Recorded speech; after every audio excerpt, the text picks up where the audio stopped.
শ্লোক সংখ্যা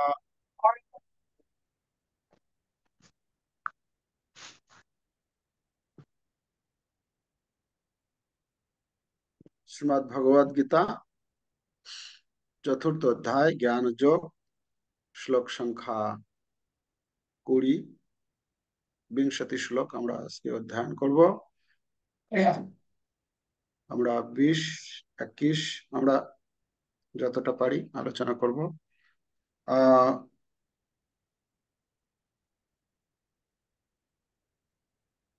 এই প্রসঙ্গ শুরু হয়েছিল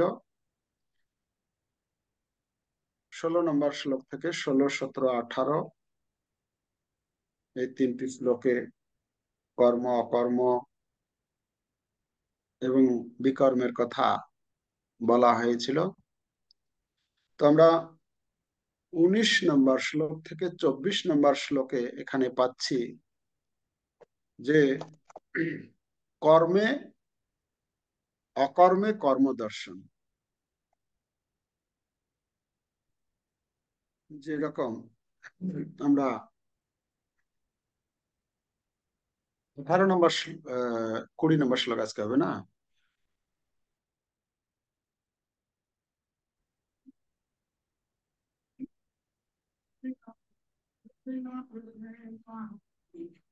এই 19 নম্বর শ্লোক থেকে 19, 20, 21, 22, 23 এবং 24 এই 4টি শ্লোকে বর্ণনা করা হচ্ছে যে চিন্ময় স্তরে অনুষ্ঠিত কর্মের লক্ষণ বা বৈশিষ্ট্য। যেটা কর্মের কথা, কর্ম, অকর্ম, বিকর্ম সম্বন্ধে আপনারা ইতিমধ্যে আলোচনা করেছেন। কর্ম মানে হচ্ছে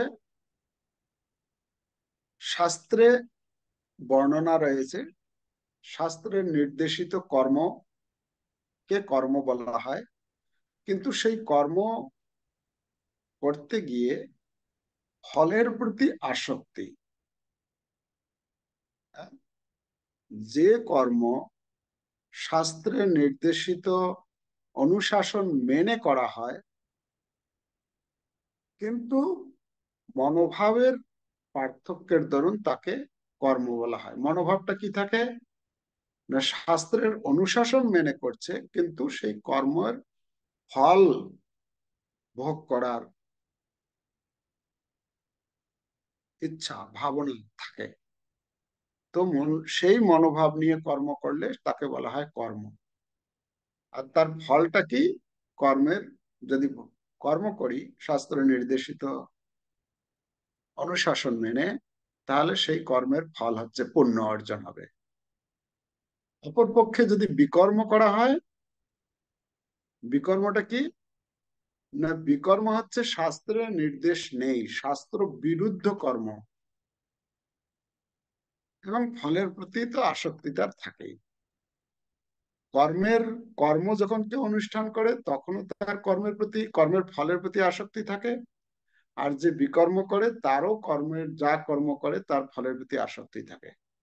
পার্থক্যটা হচ্ছে একটা শাস্ত্রের অনুশাসন মেনে আর একটা শাস্ত্রের বিরুদ্ধে। এটা হচ্ছে কর্ম আর বিকর্মের পার্থক্য। তৃতীয় যেটা বলা হচ্ছে অকর্ম। অকর্মটা কি না, অকর্ম হচ্ছে সে ব্যক্তিও কর্ম করছে, মানে একজন কর্মী সেও কর্ম করছে, যে বিকর্ম করছে সেও কর্ম করছে, আর যে অকর্ম তিনিও কর্ম করছেন। তাহলে তিনজনের কর্ম তিনজনেই করছেন, কিন্তু তার মনোভাব হচ্ছে পৃথক।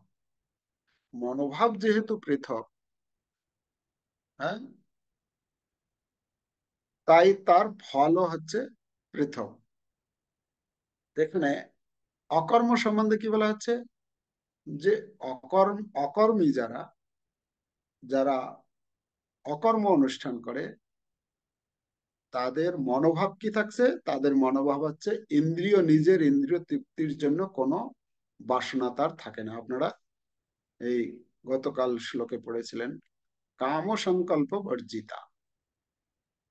কাম মানে তার কামনা, বাসনা তার ভেতরে থাকে না, তার নিজের ইন্দ্রিয় সুখ ভোগের জন্য সে কর্ম করে না।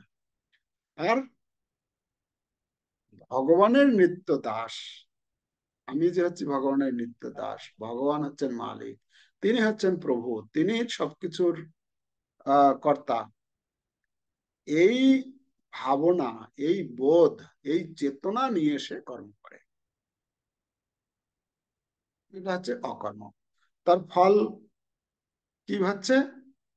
তার ফলস্বরূপ যে অকর্ম অনুষ্ঠান করে সে অপ্রাকৃত সুখ উপভোগ করে। আর যে কর্ম অনুষ্ঠান করে, কর্মী, সে কিছু সুখ অনুভব করে, যেটা হচ্ছে এই জাগতিক সুখ। এই কর্ম করলে আমি স্বর্গে এত বছরের জন্য এই স্বর্গ সুখ উপভোগ করতে পারবো। তো সেটা হচ্ছে ক্ষণস্থায়ী। দেবতাদের, যেটা আমরা পড়েছিলাম, দেবতাদের দেওয়া যে ফল, সেটা হচ্ছে ক্ষণস্থায়ী এবং অত্যন্ত অল্প। হম। তো এখানে বলা হচ্ছে যারা অকর্মের অনুষ্ঠান করে, অকর্ম মানে হচ্ছে ভক্তি, কৃষ্ণ ভাবনা অনুশীলন, কৃষ্ণ ভাবনাময় যে কর্ম, তাকে বলা হচ্ছে অকর্ম। আশা করি এই তিনটা বুঝতে পেরেছেন। তো শেষে বলা হচ্ছে যে সেই অকর্মকে, এই কি বলে, সেই কর্ম, সকাম কর্মকে পরিত্যাগ করতে হবে। শাস্ত্রের বিরুদ্ধ যে আচরণ, বিকর্ম, সেটাকেও পরিত্যাগ করতে হবে। তাহলে অকর্মের অনুষ্ঠান আমরা করতে পারবো। অকর্মের অনুষ্ঠানটা কি? অকর্মের অনুষ্ঠানের আহ, আপনারা পারলে নোট করে নিতে পারেন। অকর্মের অনুষ্ঠান প্রধান বৈশিষ্ট্য হচ্ছে তিনি ইন্দ্রিয় তর্পণের প্রতি নিরাসক্ত হয়ে কর্ম করেন, যেটা 19 নম্বর শ্লোকে বলা হচ্ছে। 20 নম্বর শ্লোকে আজকে যা আলোচনা হবে, এখানে বলা হচ্ছে কি ফলের প্রতি অনাসক্ত। তাহলে ফলের প্রতি অনাসক্ত আর ফলের প্রতি আসক্ত, এটা হচ্ছে কর্মী, কর্ম আর অকর্মের পার্থক্য। ফলাকাঙ্ক্ষা শূন্য হয়ে ভক্তি অনুশীলন, মানে ভক্তির অনুকূলে সব ধরনের কর্তব্য কর্মে নিয়োজিত থাকাকেই অকর্ম বলা হচ্ছে, যেটা 20 নম্বর শ্লোকের বিষয়। 20 নম্বর শ্লোকে 3টে পয়েন্ট আলোচনা করা হবে। একটা হচ্ছে ফলের প্রতি অনাসক্ত, মানে ফলাকাঙ্ক্ষা শূন্য হয়ে সব ধরনের কর্তব্য কর্মে নিয়োজিত থাকা। তৃতীয় পয়েন্ট চিরতৃপ্তি ও স্বাধীনতা বোধ, মানে এটা আমরা আলোচনা করব যখন আমরা পড়ব। আর তৃতীয় পয়েন্ট এই 20 নম্বর শ্লোকে, যে আত্মনিয়ন্ত্রিত। আত্মনিয়ন্ত্রিত মানে নিজেকে সংযত, মন এবং বুদ্ধিকে সম্পূর্ণরূপে নিয়ন্ত্রিত করে ভগবত সেবায় সে যুক্ত রাখে। 19 নম্বর শ্লোক পর্যন্ত, আচ্ছা 19 নম্বর শ্লোকে কাম সংকল্প বর্জিতা, সেই শ্লোক পড়া হয়েছে। আমরা 20 নম্বর শ্লোকটা আগে পড়ি এখন আমরা। বই দেখুন সকলে। Okay. কর্মফলাসঙ্গম তৃপ্ত নিরাশ্রয়ঃ কর্মণ্যাভিপ্রবৃত্তোপি নৈব কিঞ্চিৎ করোতি সঃ।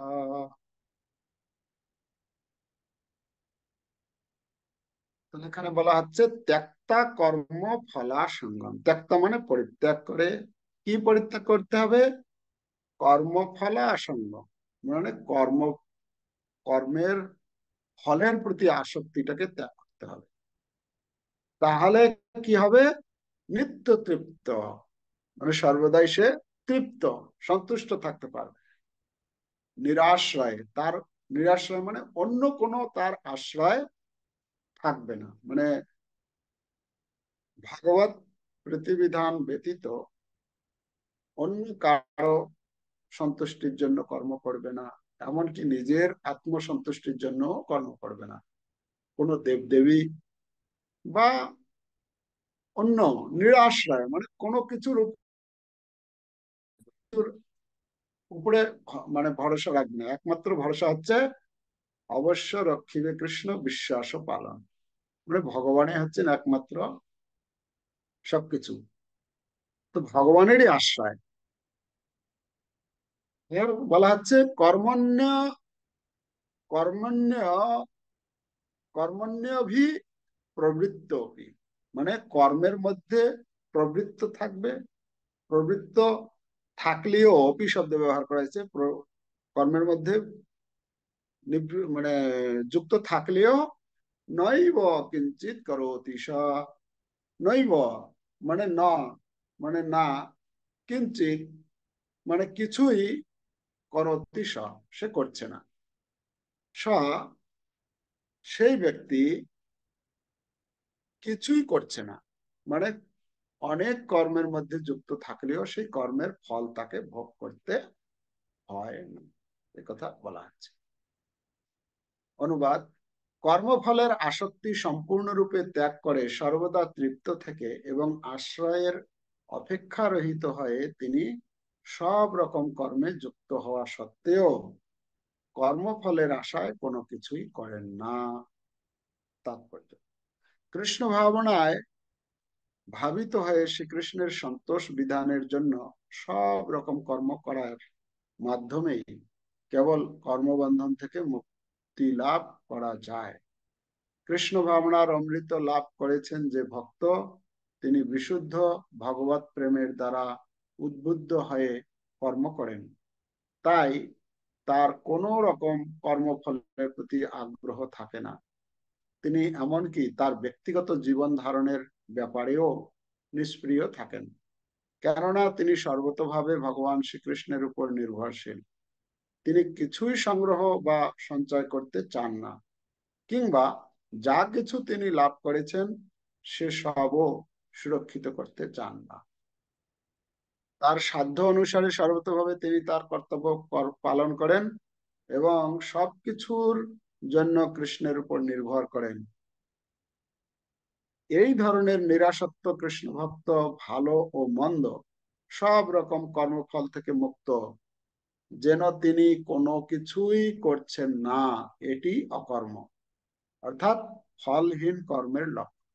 তাই কৃষ্ণ ভাবনা রহিত যে সমস্ত কর্ম, সে সবই জীবকে কর্মফলের বন্ধনে আবদ্ধ করে রাখে, আর সেটি প্রকৃত বিকর্ম, যে সম্বন্ধে পূর্বেই বলা হয়েছে। তাহলে এখানে আমরা পাচ্ছি যে অকর্ম কি, সে কথা বলা হচ্ছে। অকর্ম অকর্মকারী ব্যক্তি সবকিছু কর্মের মধ্যে যুক্ত থাকে, কিন্তু সবকিছু কর্মের সব রকম কর্মের মধ্যে যুক্ত থাকলেও তিনি হচ্ছেন অকর্তা, মানে তিনি কিছুই করছেন না। যেহেতু তিনি কিছু করছেন না, তাই তার ফলও তাকে ভোগ করতে হচ্ছে না। না ভালো কর্ম হয়ে গেলে, তার দ্বারা যদি ভালো কর্ম হয় সে পুণ্য ভোগ করতে হয় না, তার দ্বারা যদি খারাপ কর্ম হয় তাহলে তাকে পাপ ভোগ করতে হয় না। ঠিক আছে, সেই কথা এই 20 নম্বর শ্লোকে বর্ণনা করা হচ্ছে। এই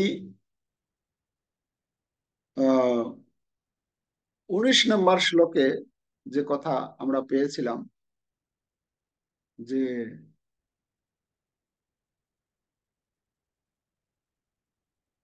সেই শ্লোকে ছিল কর্তৃত্ব, কি বলে, মানে পূর্ণ জ্ঞানের স্তরে অধিষ্ঠিত ব্যক্তির সংজ্ঞা বলা হয়েছিল 19 নম্বর শ্লোকে। 19 নম্বর শ্লোকে একজন পূর্ণ জ্ঞানের স্তরে অধিষ্ঠিত ব্যক্তি তিনি কি করেন তার সংজ্ঞা সম্বন্ধে 19 নম্বর শ্লোকে বলা হয়েছিল যে কর্ম প্রচেষ্টার মধ্যে কোনো ইন্দ্রিয় তর্পণের বাসনা তার থাকে না। যেহেতু তার কর্ম এই কর্ম প্রচেষ্টার মধ্যে কোনো ইন্দ্রিয় তৃপ্তির বাসনা থাকে না, তাই তার জ্ঞানাগ্নির সেই জ্ঞান সেই স্তরে যেহেতু উপনীত হয়েছে, সেই জ্ঞানাগ্নির দ্বারা কর্মের সমস্ত ফল কি হয়ে যায়, ভস্মীভূত হয়ে যায়। উপমা দেওয়া হয়েছিল জ্ঞানের, এটা উপমা দিয়েছেন যেটা ভস্মসাৎ কুরুতে তথা, মানে জ্ঞানের অগ্নি, মানে জ্ঞান রূপী অগ্নি কর্মের ফলকে ভস্ম করে দেয়। সে কথা আলোচনা করা হয়েছিল। তো এখানে আমরা 20 নম্বর 21 নম্বর শ্লোকটা পড়বো, তাহলে আর একটু এগিয়ে যাবে। এবং আমরা বিষয়টা যেহেতু 19, 20, 21, 22, 23, 24 একটা টপিকের উপরে আলোচনা হচ্ছে, তাই আমরা 21 নম্বর শ্লোক পড়ছি। নিরাশীর যত চিত্তাত্মা ত্যক্তা সর্ব পরিগ্রহ শারীরম কেবলম কর্ম কুর্বন্নাপ্নোতি কিলবিষম। অনুবাদ: এই প্রকার জ্ঞানী ব্যক্তি তার মন ও বুদ্ধিকে সর্বতভাবে সংযত করে কার্য করেন। তিনি প্রভুত্ব করার বৃত্তি পরিত্যাগ করে কেবল জীবন ধারণের জন্য কর্ম করেন। এভাবে কর্ম করার ফলে কোন রকম পাপ তাকে স্পর্শ করতে পারে। কত সুন্দর কথা! কর্ম করলেও তাকে পাপ স্পর্শ করতে পারবে না, যদি তার দ্বারা কোনো কারণে পাপচিত কর্ম হয়েও যায়, কিন্তু ইচ্ছা করে না, ইচ্ছা করে পাপ কর্ম করবে। তাৎপর্য: কৃষ্ণ ভাবনাময় ভক্ত তার কাজকর্মের ফলস্বরূপ ভালো বা মন্দ কোনো ফলেরই আশা করেন না। তার মন ও বুদ্ধি সম্পূর্ণভাবে সংযত। তিনি জানেন যে যেহেতু তিনি হচ্ছেন পরমেশ্বর ভগবানের অবিচ্ছেদ্য অংশ, তাই পরমেশ্বরের অবিচ্ছেদ্য অংশরূপে তার সম্পাদিত কোনো কাজকর্মেই তার নিজের কাজকর্ম নয়, কিন্তু তার মাধ্যমে কৃত সেগুলি ভগবানেরই কর্ম। যেমন হাতটি যখন সঞ্চালিত হয় তখন হাতটি নিজের ইচ্ছায় তা করে না। কত সুন্দর উদাহরণ দিয়েছেন, যে কেউ হয়তো বলতে পারে এটা কি করে হয়, কর্ম করেও কর্ম করছে না।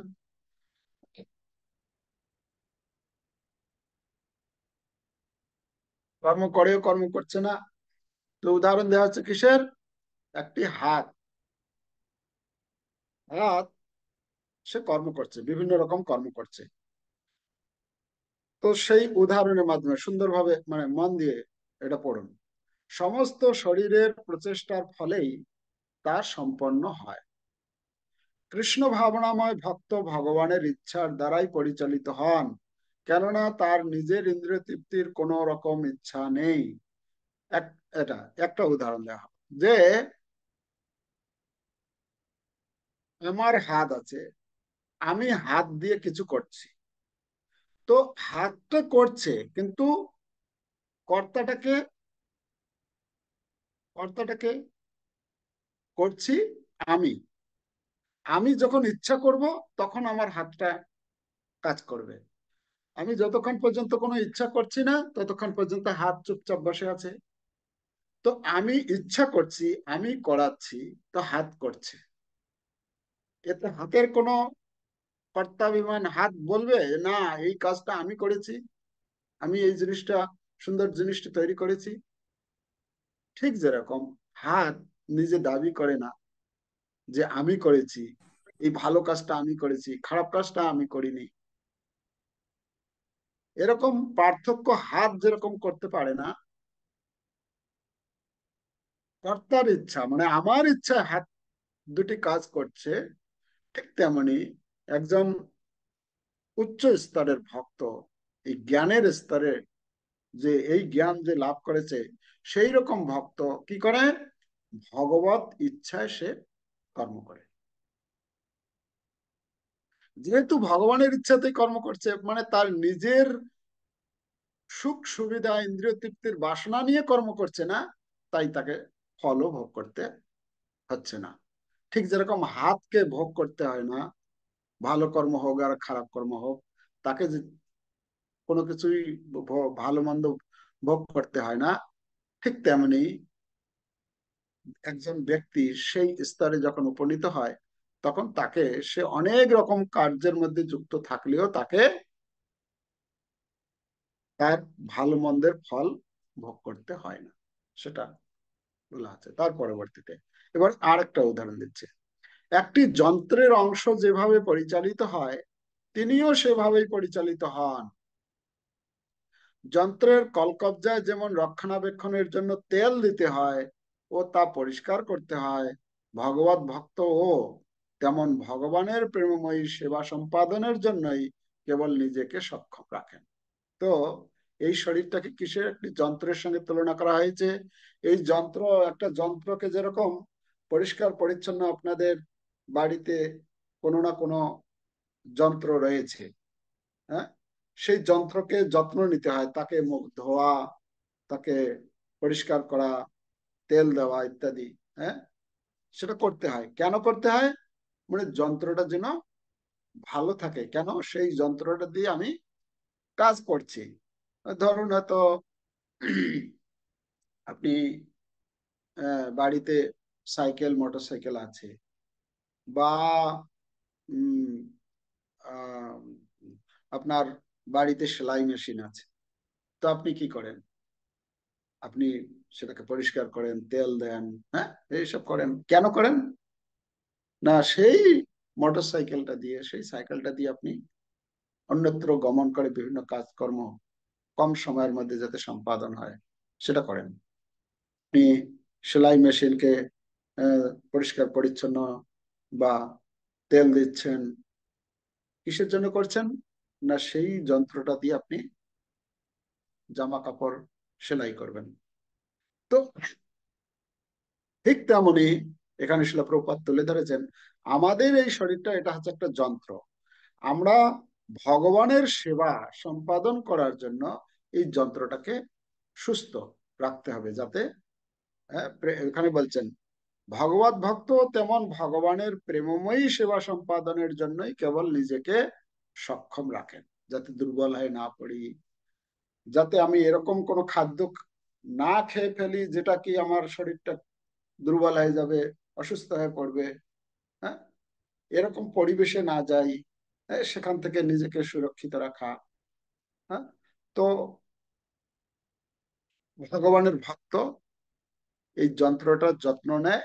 কেন? শুধুমাত্র ভগবানের সেবা সম্পাদন করার জন্য। তাই তিনি তার সব রকম কর্মফল থেকে মুক্ত। যেহেতু শুধুমাত্র ভগবানের সেবার জন্য এই যন্ত্রটা ব্যবহার করা হচ্ছে, তাই যন্ত্র সেই পাপ পুণ্যের ভাগই হয় না। পাপ পুণ্যের ভাগে যদি ফল হয়, তাহলে সেই ফলটা কোথায় যায়? মালিকের। তো এখানে ভক্ত যেহেতু ভগবানকে সর্বদা সবকিছুর মালিক বলে মনে করছেন, তাই তার কোনো কিছুই হচ্ছে না। এবার আর একটা উদাহরণ দিয়েছেন, এমনকি একটি পশুর মতো তার নিজের দেহের উপরেও তার কোনো অধিকার থাকে না। একটা পশুর উদাহরণ দিয়েছেন, যেরকম বাড়িতে পশু পালন করা হচ্ছে, সেই পশু, সেই পশুর নিষ্ঠুর মালিক অনেক সময় তার অধিকারে থাকা পশুটিকে বলি দিতেও থাকে, বলি দিয়েও থাকে, তবু পশুটি কোনো প্রতিবাদ করে না। সে পশুটি কখনো প্রতিবাদ করে না, যা করে মালিক ব্যাস তাই। তো সেই রকম ভক্ত হচ্ছে কি, ভক্ত তার সম্পূর্ণরূপে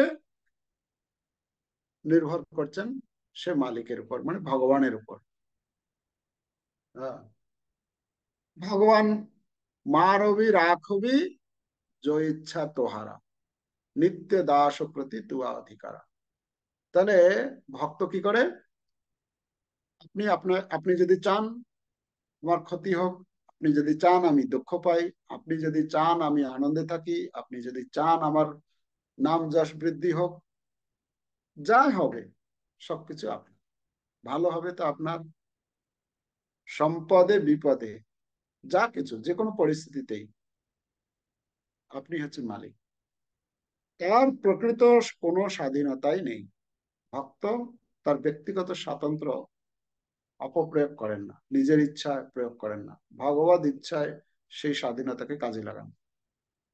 আত্ম উপলব্ধির পন্থায় সম্পূর্ণভাবে নিয়োজিত থাকার জন্য জড় বিষয়ের উপর আধিপত্য করার মতো কোনো সময়ই ভগবত ভক্তের থাকে না। জীবন ধারণের জন্য অসৎ উপায়ে অর্থ সংগ্রহের প্রয়োজন তার হয় না। হ্যাঁ, এটা খুব গুরুত্বপূর্ণ কথা, যে আধিপত্য করার, জড় বিষয়ের উপরে আধিপত্য করতে চায় না, মানে আমার নাম যশ খ্যাতি এই সমাজে প্রচার হোক, সেটা চায় না। আর জীবন ধারণের জন্য অসৎ উপায়ে অর্থ সংগ্রহের প্রয়োজন তার হয় না। হ্যাঁ, আজকাল আমরা দেখতে পাই সমাজে যে কিভাবে অসৎ উপায়ে লোকেরা এই ধন সংগ্রহ করছে। আমি কয়েকদিন আগে আমাদের এই গাড়ির পেপার তৈরি করার ব্যাপারে আহ, আলোচনা হচ্ছিল, যে আমাদের কয়েকটা গাড়ি এ করে দেওয়া হোক, মানে চেঞ্জ করে দেওয়া হোক পেপার গুলোকে। তো তারা একটা হিউজ অ্যামাউন্ট দাবি করলো, সেই অফিসার একটা হিউজ অ্যামাউন্ট দাবি করলো, এত টাকা দিতে হবে। তো টাকা ছাড়া তারা কাজই করবে না, কিন্তু আমাদেরকে অনেক, মানে তার জন্য টেনশন হচ্ছিল, কি করে কোথায়, চিন্তা হচ্ছিল এখানে হচ্ছে না, এই কাজ করছে না।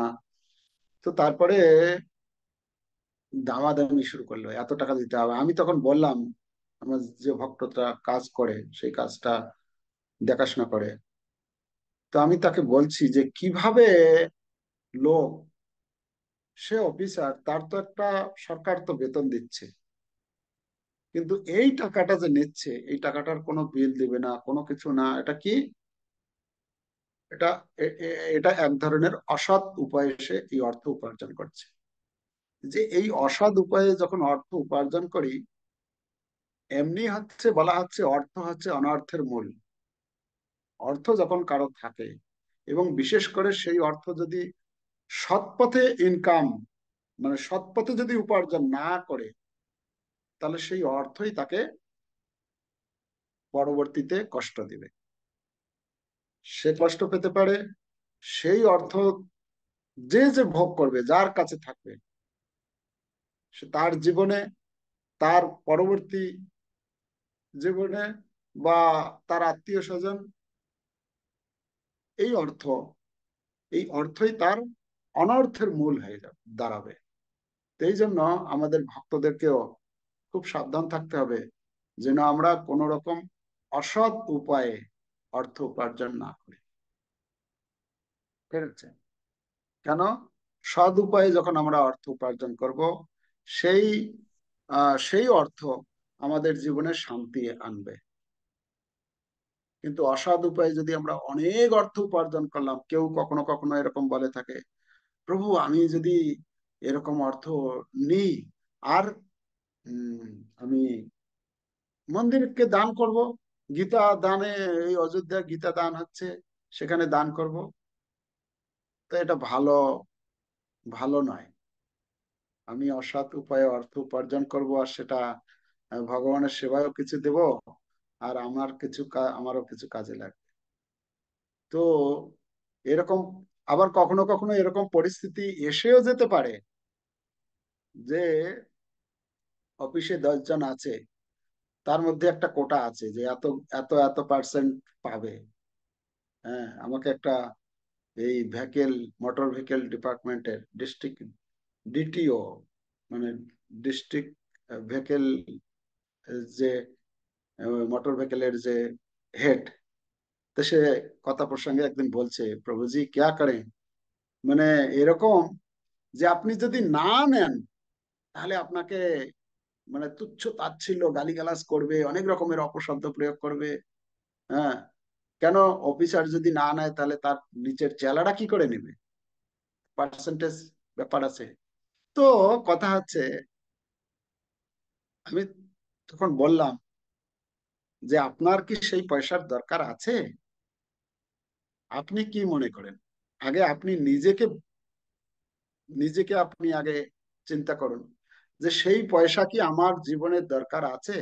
সেই পয়সা নিয়ে কি আমি মনে করছি যে আমি যদি একটা বড় 5 তলা বিল্ডিং বানাই তাহলে আমি সুখে থাকবো? হয়তো দেখা গেল ওই সম্পদ দিয়ে আপনি একটা 5 তলা বিল্ডিং তৈরি করলেন, ওই বিল্ডিং এর টেনশনে আপনি, বিল্ডিং এর চিন্তাতে আপনার শান্তি হবে না। হয়তো দেখা গেল যে এত টাকা আপনি ইনকাম করলেন যে টাকার চিন্তায় আপনার রাত্রিবেলার ঘুম হচ্ছে না, তখন আবার ট্যাবলেট খেয়ে ঘুমাতে হবে। এমনও এমনও পরিস্থিতি এসে যাবে যে ট্যাবলেট খেয়েও আর কাজ করছে না। তো আমাকে চিন্তা করতে হবে আমার কত টাকার দরকার আছে জীবন ধারণের জন্য। সৎ পথে যতটুকু ইনকাম হবে সেটা দিয়েই আমার মনের সন্তুষ্টি করতে হবে, যে না আমার ভগবান এই দিয়েছেন, এতে আমি সন্তুষ্ট থাকবো। তো তাহলে কি হবে, আমি শান্তিতে থাকতে পারবো। তো এই জন্য প্রভুপাদ এই যে কথাগুলো বলছেন এটা খুব গুরুত্বপূর্ণ। অসৎ উপায়ে জীবন ধারণের জন্য অসৎ উপায়ে অর্থ সংগ্রহের প্রয়োজন তার হয় না। কার হয় না? যারা এই পন্থা অবলম্বন করতে চায়। যারা এই পন্থা অবলম্বন করতে চাইবে না তাদের জন্য বলা হচ্ছে না। তাই এই সমস্ত জড়জাগতিক পাপের দ্বারা তিনি কলুষিত হন না। এটা একটা পাপ, আর এই পাপগুলো আমাদের চেতনাকে কলুষিত করে। তিনি তার সব রকমের কাজকর্মের ফল থেকে মুক্ত থাকেন। তাহলে তাহলে যদি আমি অসৎ উপায়ে যদি অর্থ যদি সংগ্রহ না করি, তাহলে আমি মুক্ত থাকছি, পবিত্র থাকছি, আমার চেতনা পবিত্র থাকছে। আমার চেতনা যদি পবিত্র থাকে তাহলে আমি সঠিক চিন্তা করতে পারবো। এরপর কাল পরশু দিন আমরা এখানে প্রোগ্রাম করলাম কলেজে। আমি একটা জিনিস সেখানে সেই স্টুডেন্ট আর ফ্যাকাল্টি যারা ছিল একটা জিনিস সেই বেশি আলোচনা করলাম যে এখানে আমরা এসেছি শিক্ষা লাভ করার জন্য, অনেক শিক্ষা লাভ করব, একটা ডিগ্রি পাবো, এই সেই ডিগ্রি দেখিয়ে একটা কোথাও একটা কোথাও কাজে ঢুকবো, যেখানে হয়তো হতে পারে যে আমি বড় একটা অফিসার পদে বসলাম, ভালো একটা কেউ বা নেতা হবে, নেত্রী হবে, ইত্যাদি। কিন্তু কথাটা হচ্ছে আমাদের যদি চেতনার যদি শুদ্ধিকরণ না হয়, যতটাই আমরা উপরে উঠি না কেন, চেতনার শুদ্ধিকরণ না হলে যে যত বড় পদে যাবে, যত বড় শিক্ষিত হবে, তত তার দ্বারা অপকর্ম, অসৎ কর্ম করার মানে সম্ভাবনা বেশি থাকবে। কেন? তার বুদ্ধি তো বেশি না। কম বুদ্ধি আছে তো কম অসৎ কাজ করতে পারবে। বেশি বুদ্ধি আছে, উচ্চ শিক্ষিত, অনেক বড় পদে আছে, তার মানে সে আরো বড় কাজ, বড় অসৎ কাজ করতে পারে। তো সেটার উপরে আমি আলোচনা করলাম যে যতক্ষণ পর্যন্ত আমরা এই জাগতিকের সঙ্গে সঙ্গে আধ্যাত্মিক জ্ঞান আমাদের লাভ না হচ্ছে, তাহলে কি হবে, সেই জ্ঞানই আমাকে আরো অন্ধকারের পথে নিয়ে যাবে। জ্ঞানের উদ্দেশ্য হচ্ছে উদ্ভাসিত, আলোকিত করা, প্রকাশ প্রদান করা, সৎ পথে যাওয়া। কিন্তু যদি আধ্যাত্মিকের সঙ্গে যদি আমরা যুক্ত না হই, আমাদের চেতনার শুদ্ধিকরণ না হয়, তাহলে সেই জ্ঞানই আমাকে আরো অন্ধকারের দিকে নিয়ে যাবে। তো আমাদেরকে ভক্তি, ভক্ত জীবন মানে আমাদের আমাদের চেতনা, আমাদের বুদ্ধি, আমাদের কার্যকলাপ সব সময় সতর্কতা অবলম্বন করতে হবে। আমরা আহ, অনুশীলনের ব্যাপার, এটা এটা একদিন দুই দিনের আমরা করতে পারবো না। যদি আমার মাথায় থাকে তাহলে আমি যখনই কিছু কাজ করতে যাব তখন চিন্তা ভাবনা আসবে, না এটা করা ঠিক হবে কি করা ঠিক হবে না, ইত্যাদি। হ্যাঁ? এভাবে যদি আমরা করি তাহলে আমি ওই অকর্মার দলে আমার নামটা লিস্টে উঠবে। কোন দলে? অকর্মার দলে। অকর্ম আমি অনুষ্ঠান করছি, আর তা না হলে কর্ম বা বিকর্মের দলে পড়ে যাব। ঠিক আছে, তাহলে কোনটা হতে চাই? কর্ম কর্তা হতে চাই না অকর্ম অকর্তা হতে চাই, সেটা আমাকে বিচার করতে হবে। তাহলে আমরা পরপর 22, 23, 24 আগামীকাল যদি আমরা সম্ভব হয় তাহলে তিনটে শ্লোক আমরা আলোচনা করব। আহ, কর্ম অকর্ম বিকর্ম, এর পূর্বে বিকর্ম আর অকর্মের বিকর্ম আর কর্মের আলোচনা করা হয়েছে। এর পর পর এই আমরা অকর্মের অকর্ম কর্ম অকর্ম কর্ম পরায়ণ ব্যক্তির তার সংজ্ঞা কি, তার কার্যকলাপ কি, তার মনোভাব কি, তার ফলাফল কি, তার গতি কি, সেই সম্বন্ধে আমরা এই 20, 21, 22, 23, 24 শ্লোক পর্যন্ত পাঠ করব। ঠিক আছে, এখানে আমরা রাখি আজকের আলোচনা।